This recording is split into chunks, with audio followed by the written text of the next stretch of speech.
कवितार शीर्षक बापा भिन्न एक मनुष्य। लेखिका कादम्बरी महाकूट। प्रकृतिर उदार आत्मा असीमतांक धैर्य। गोटे परिवारर आवश्यकता मो बापा मो पाई स्वतंत्र सत्ता। प्रकृतिर उदार आत्मा असीमतांक धैर्य। गोटे परिवारर आवश्यकता मो बापा मो पाई स्वतंत्र सत्ता।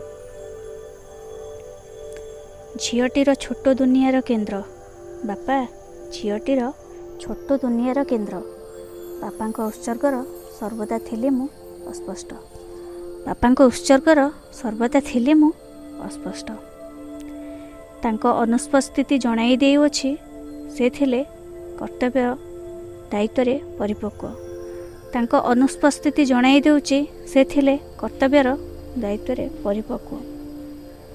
से मो अभेद वर्णबोध से मो प्रथम माटी सिलट। मु एबे भी तांको सेई निर्बोध।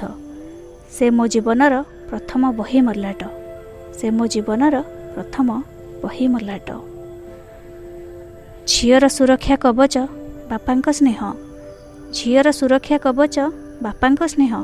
तांको प्रेरणा रे मोर वर्तमान जीवन को करिछि आलोकित ओ उज्जवलमान।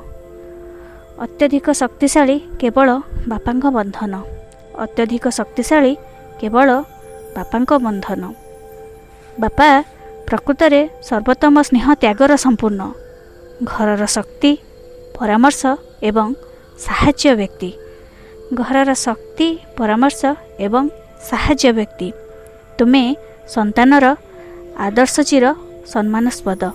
तुमे संतानर आदर्श चिर सम्मानास्पद। तुमे संपर्कर श्रेष्ठ पुरुष। तुमे संपर्कर श्रेष्ठ पुरुष।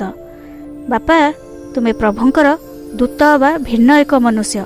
बापा तुमे प्रभुंकर दूत वा भिन्न एक मनुष्य। बापा भिन्न एक मनुष्य।